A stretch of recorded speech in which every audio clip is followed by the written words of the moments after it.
Free speech is under assault in America, especially for those who espouse Christian and conservative viewpoints.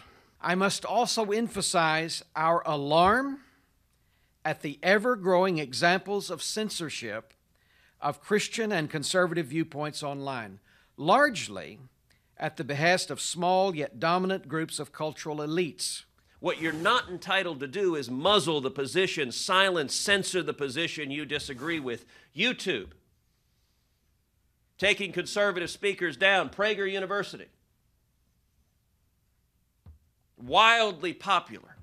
Speakers addressing topics, somehow YouTube magically shutting them down, those they found inconvenient, inconsistent with their politics. Craig Strazzeri, I'm the Chief Marketing Officer for PragerU. Okay, I know you guys have had a lot of troubles getting censored on YouTube and all, but like what's the most egregious example that you can think of where you've gone like, I can't believe they censored this video?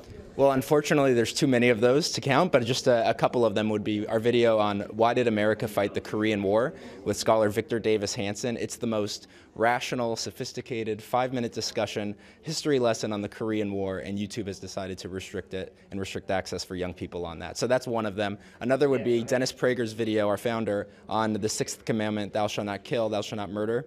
That was restricted for a while. You would think YouTube would want young people to learn a lesson like that or be able to understand the 10 Commandments. So unfortunately, there's nearly 40 videos restricted. They're all pretty egregious in our opinion. Wow. Have you been told by YouTube why they do this? So we've had conversations with them for the past year and a half, and we've gotten very broad reasonings as to why. Very rarely, and only in a couple of instances, they gave us specific examples. But for the most part, they use very vague terminology that our videos discuss mature topics that don't fit their community guidelines, which is why they're restricted. I think the Korean War one, it was because war is mature, right? Yeah, I mean, but even their own reasoning doesn't hold up because there's millions of videos on YouTube about war and specifically the Korean War that are not restricted, just ours because they don't like our ideology. And in your opinion, why is that why? It's just yes, there could be no other reason. We've tried the diplomatic approach. At first, we thought maybe it's an honest mistake, maybe it's an algorithm, but they have admitted to us in writing and over the phone and in person that they've watched our videos, they've reviewed our videos, the ones that are restricted, and they still deem them inappropriate for young people.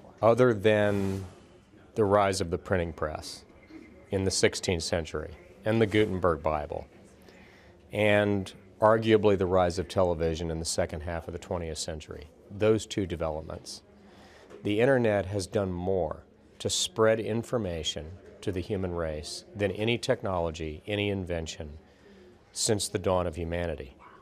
And it is a critical tool to share the gospel around the world. Today, because of the internet, virtually every megachurch and church in the world can live stream and put online its sermons, its workshops, messages, counseling, whatever is needed. So if there is discrimination based on viewpoint, as there has been by Twitter, by Reddit, by Facebook, because of a biblical viewpoint, that's a very dangerous thing for the faith community. Twitter barred Representative Marsha Blackburn from advertising her campaign launch video because it deemed a line about efforts to investigate Planned Parenthood to be, quote, inflammatory. Yes, I agree. Saying that an institution makes money from selling the body parts of unborn children is inflammatory. You know what's also inflammatory? Making money from selling the body parts of unborn children. Yes. But apparently Twitter deemed the body politic too fragile. You can't say things like that. No. We, all good liberals, support this.